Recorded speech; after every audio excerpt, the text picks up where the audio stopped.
Hello and Happy New Year. Welcome to this first of my 2019 Facebook Live video sessions. I'm trying something different this year. What I'm going to do is to take you through each one of the stages of the full 18 move shibashi set, which is the one I teach in my face-to-face classes. I will go through each stage and each move in some detail to help you get the most out of your daily qigong practice.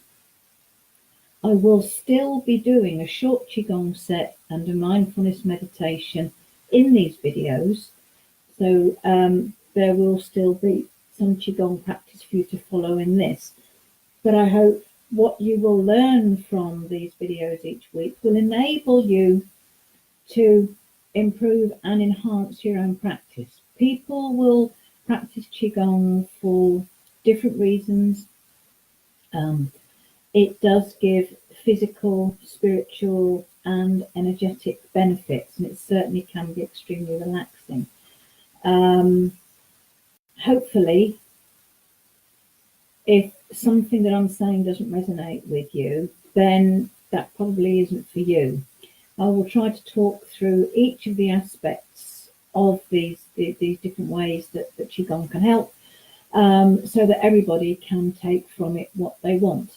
As ever, feedback is always very welcome. And the first thing that I want to start with is the posture and the preparation to go into the move set. Now, I've covered posture before, but what I'm going to do is I'm going to shift my stool back a little so that I can demonstrate posture both sitting and standing, because I am aware there are people who, for whatever reason, cannot stand. I'm just going to lower the stool for a bit. So I'm going to start off with standing posture and move back so you can see the whole of me. Okay, so I'm sure if you've watched these videos before, you will know the core elements of posture, which is, I'm just going to adjust the camera position a tiny bit.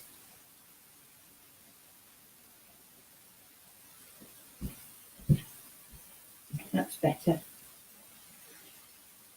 So, when you are standing, getting ready to start the move set, you need to be in what is called bear stance. This is feet firmly planted on the floor, feet a hip width apart, parallel. So they're parallel to each other, so not with one foot pointing out slightly or with your toes pointing in slightly.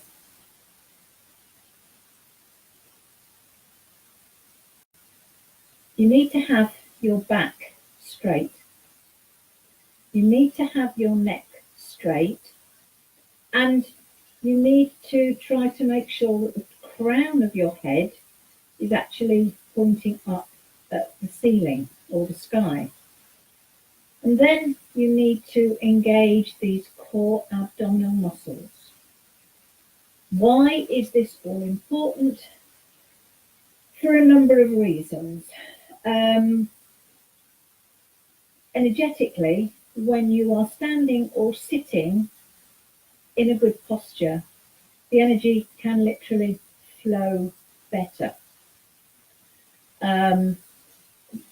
Obviously, when you are standing, if you're standing up, you are more or less in a straight line, and it's just a case of tweaking it to make sure that you are as straight as you possibly can be. I also say make sure that your weight is evenly balanced across both feet, so that you're not leaning slightly to one side or the other, and that you're not got your weight more on your toes or more on your heels. Your feet should be flat on the floor. I've spoken before about the acupressure point called the bubbling well point, which is on the sole of your foot. I'll just see if I can gently point to where it is. It's about there. When you're standing in good posture, you're actually stimulating that acupressure point, and that helps the energy to flow. Engaging the core muscles. Okay, these core abdominal muscles are actually where all power comes from in the body. On a very, very basic level, I want you to think about your spine. There is nothing supporting your spine from about there to about there, apart from these muscles. If you're old enough to remember when a slipped disc would be treated by putting the person in a plaster cast, basically what that was doing was helping to support these core muscles. And if you've ever had a spinal problem and been referred to a spinal rehab class, I have, you will know that the physios keep going on about, get those core muscles working because they support your back. On a very, very basic physical level, if your back is supported, you're much less likely to have spinal problems. The other thing with standing in this stance is that you are not or should not be causing problems with any of your lower joints. In an ideal world, your hips, your knees and your toes will all be in a line.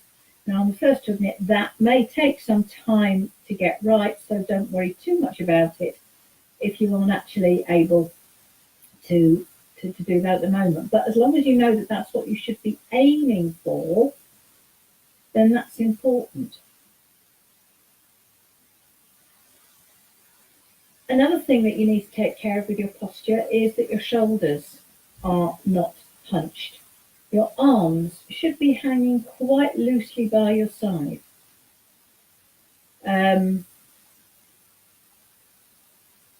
Certainly in the moves, you will be doing moves where you will be using your shoulders, and it's still important to try and think about, am I hunching my shoulders?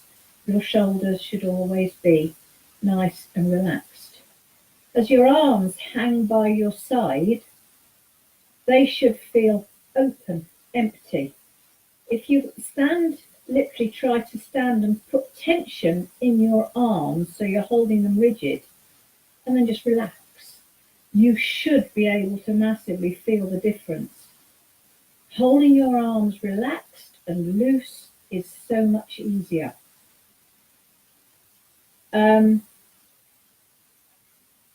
Right. Another thing is, obviously I've spoken a lot about the feet because they're supporting you, but your hands. When you're standing ready to prepare, don't clench your hands.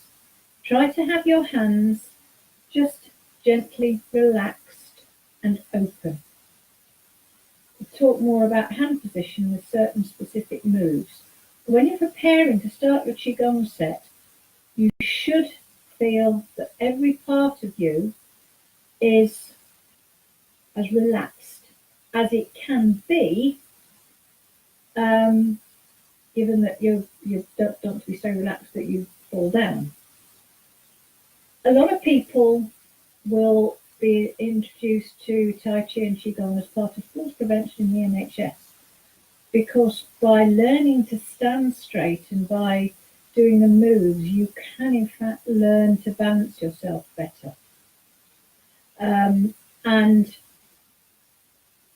part of the preparation that we do when we actually do the set is I talk you through a grounding technique where I'll either suggest that you think you've got roots growing out of your feet down into the ground, or more often I use the image of you're in a lift, a glass lift, looking out at the beautiful scenery, and the lift gently takes you down.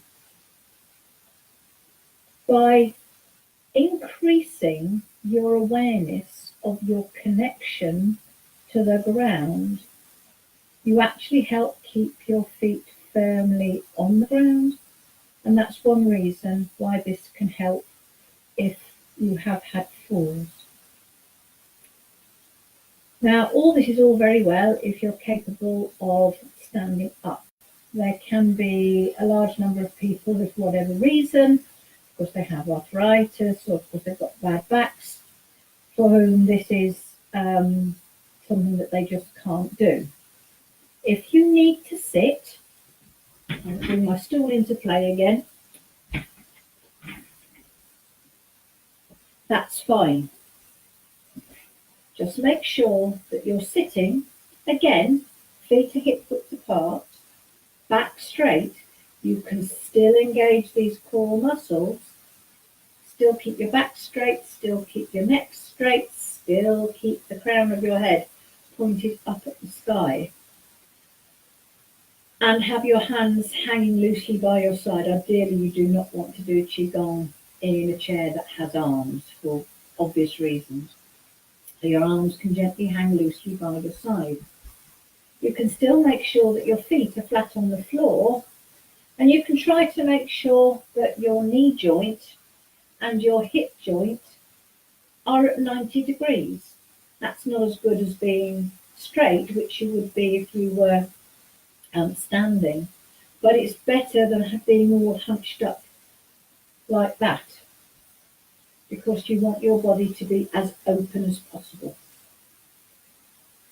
Now, there are also a group of people who I know for various reasons really cannot achieve even this. And if that's you, I don't want you to feel that qigong is not for you, because there's a very special group of people who I teach where I have a lovely little mantra. It's called "If you can breathe, you can do it." Because qigong is very much about using your breath and your body to help your energy flow. If for whatever reason you cannot use your body in the way that would be ideal, that doesn't matter, because as long as you are doing as best you can, if you're breathing, you can still actually do an awful lot of good.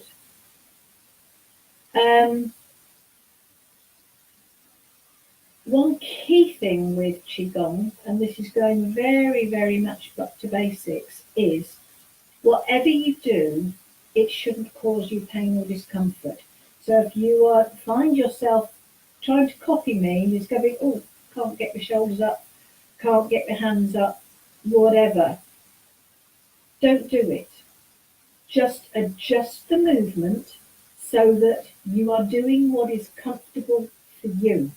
Because if you're doing something that's not comfortable, then you're going to cause yourself pain, and that is actually going to block the energy flow. It's going to be completely counterintuitive. So you really don't want to cause yourself any pain.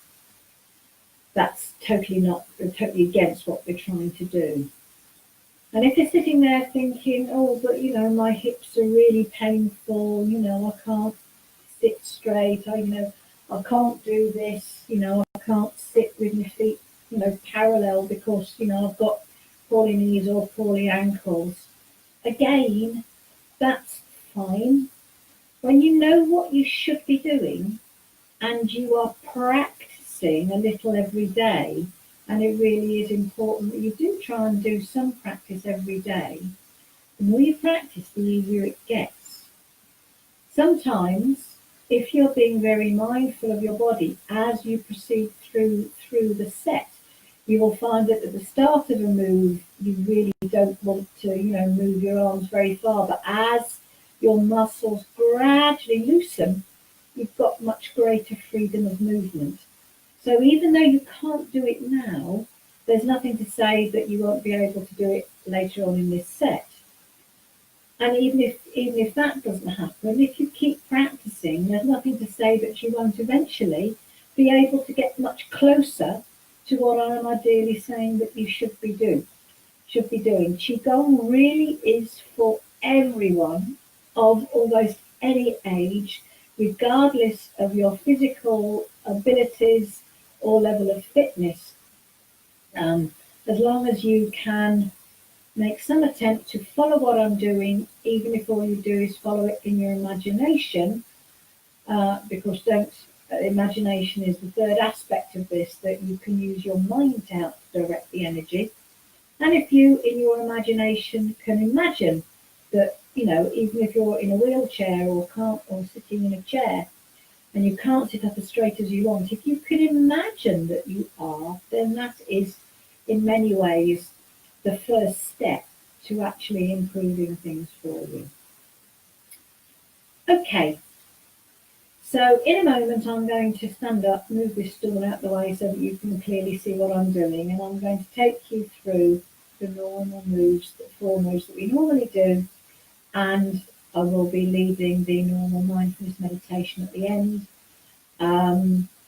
As ever, that meditation will start with the sounding of the singing bowl and end with the sounding of the singing bowl, but I'll explain a little bit more about that when we actually get to the meditation. So, what I'd like you to invite you to do is to get yourself seated or standing in the space where you can get your arms out by your side, above your head, where you can stand or sit in the best possible position to go through a few qigong moves, and also have a somewhere where you can sit or even lie down to listen to the meditation at the end. So if you'd like to take a moment to get yourself into that space, I will just get my space here prepared.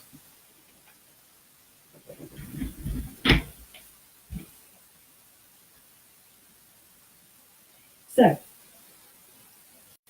get yourself into good bear stance. I'm not going to go over it all again because I've just explained it to you. Close your eyes for a moment. And as you get yourself into stance, just breathe, tune into your body, and just see what signals your body is sending you. And just see if any part of you really is sending louder signals than anything else that needs a bit of attention. And if there is, then you will need to adjust what you do to avoid causing problems.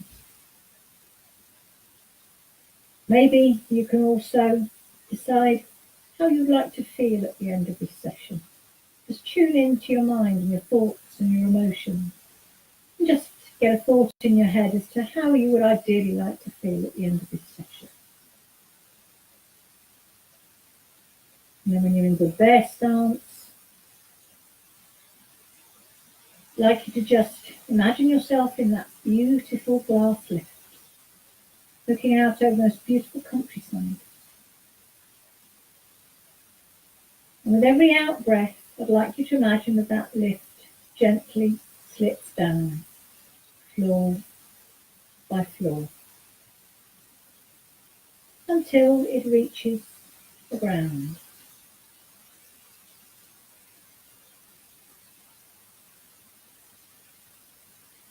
When you reach the ground, you become aware of that connection, connecting you to the ground.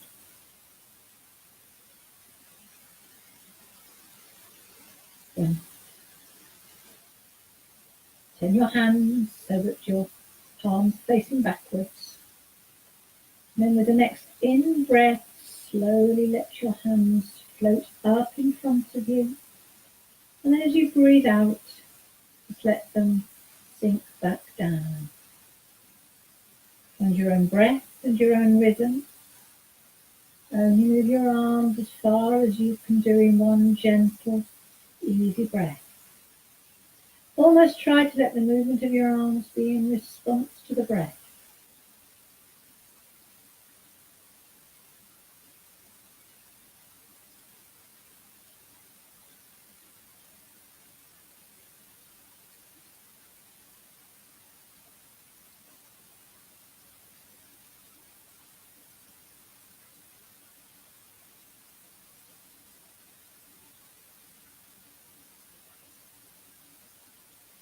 And get your arms up to waist height, that's great. If not, just put them as high as is easy for you to manage. Breathe in, let your arms float up. As you breathe out, they sink back down. And then last time for this move, breathe out. And your hands sink down, then breathe in. Your hands float up, turn your palms in, and let your arms spread out. And as you breathe out, just let your hands float back in and back down. And you move your hands as far as you can manage in one gentle, easy breath.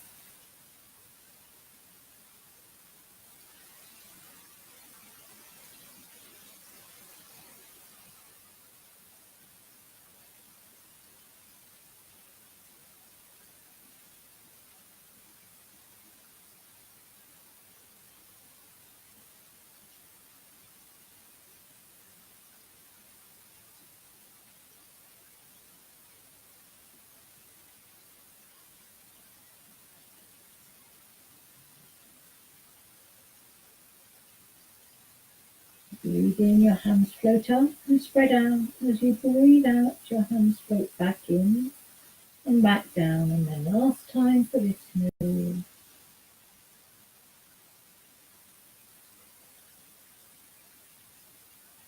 As you breathe in, raise your hands up and bring them up to form an arch. As you breathe out, dip slightly on your left knee and just let your right arm uncurl. As you breathe in, everything comes back to the center. And do the same on the other side, dipping slightly on the right knee and uncurling the left arm.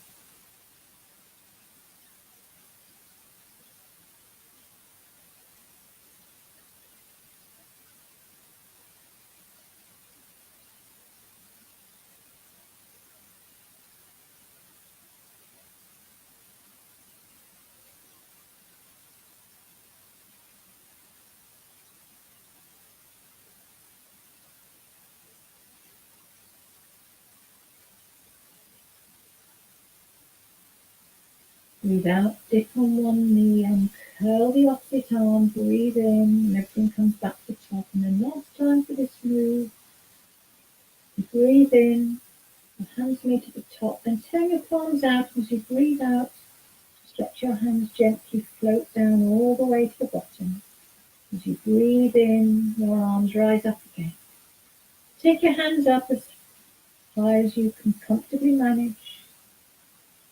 Don't have to make the circles large. You can just make quite small movements with your hands and arms if that's what you're comfortable doing.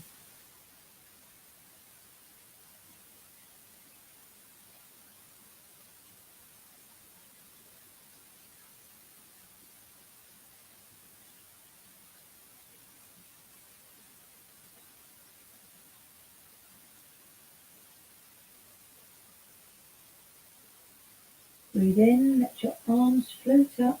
Breathe out, and they sweep down by your side. And then last time for this move. And this time as you breathe out, just let your hands float down. Bring them into position in front of your abdomen, ready to balance your cheeks.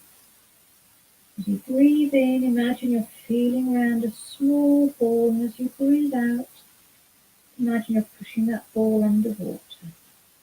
It keeps falling back up again. Keep this move nice and small. Take your hand no higher than your heart.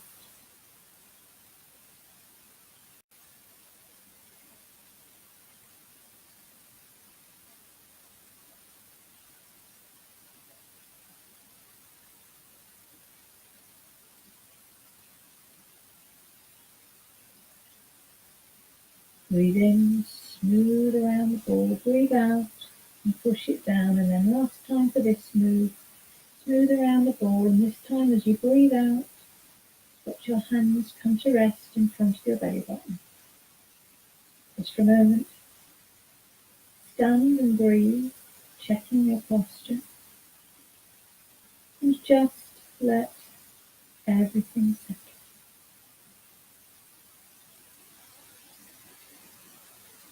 And then I'd like to invite you to come out of bear stance. Find yourself, get yourself into that place where you're going to sit or lie for the meditation. I'd like to invite you to listen to the sound of the singing bowl. I'm going to sound the singing bowl 3 times, and the third time I'm going to let the sound just fade away. I'd like you to follow that sound of the singing bowl and just find that point of silence.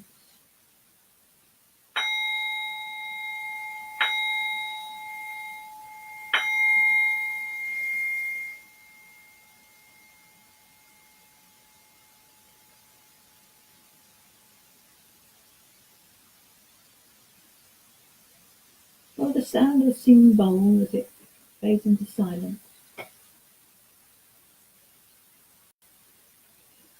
Let your attention move towards that silence and then move inwards. And first of all, I'd like you to notice where your body is supported by the bed or the chair or the floor. Really notice every point that is touched or that your body is touching. Can you be aware or maybe of any differences in texture? And then let your attention move even further inwards and keep your attention focused on your breath, just noticing every in-breath and every out-breath.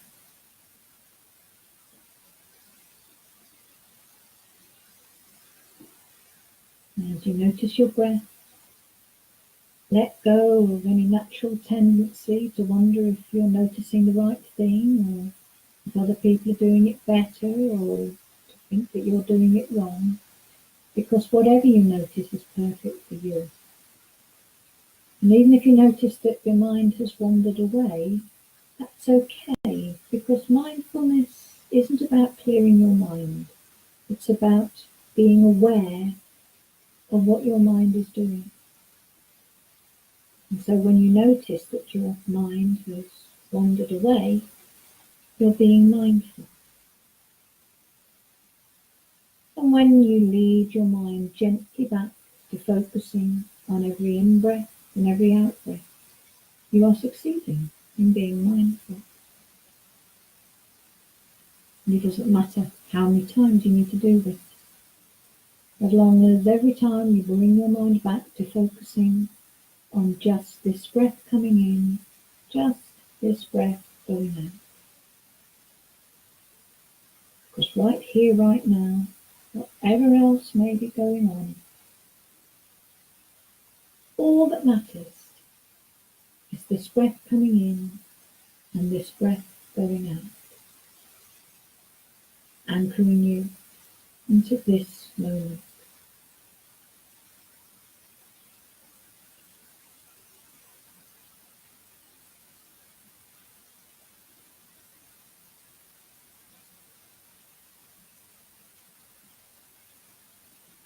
Then I'd like you to allow your attention to start to move outwards, becoming aware once more of the touch of the chair, the bed or the floor on your body.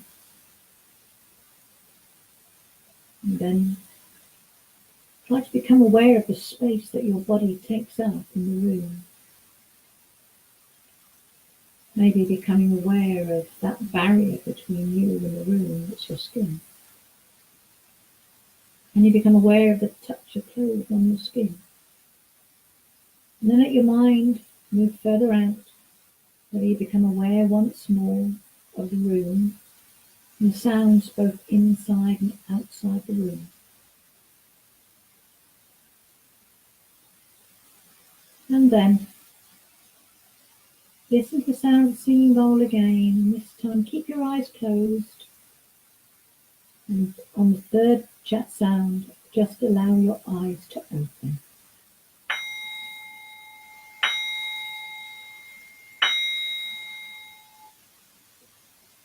And as you allow your eyes to open, I'd like you to keep in the front of your mind the thought that anytime you need to find that sense of peace and calm that I hope you had, all you need to do is just to focus your attention onto your breath.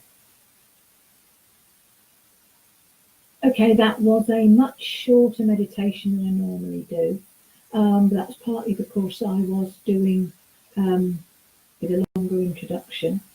In subsequent videos, I will go straight into dealing with the move and what I want to teach you about it, then do the move set, and I will allow longer time for the meditation. But I do want to try and keep these videos to 30 minutes if I can.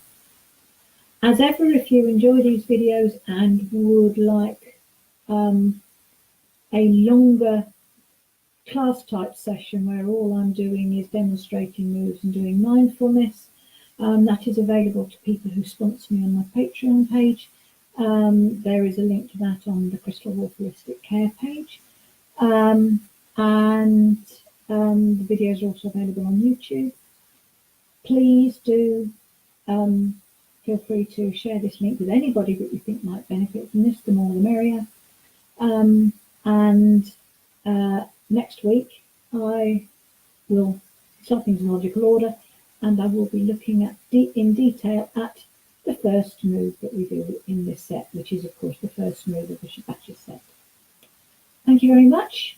I will probably actually be altering the time of this. I think I'm going to make it Friday morning rather than Friday afternoon.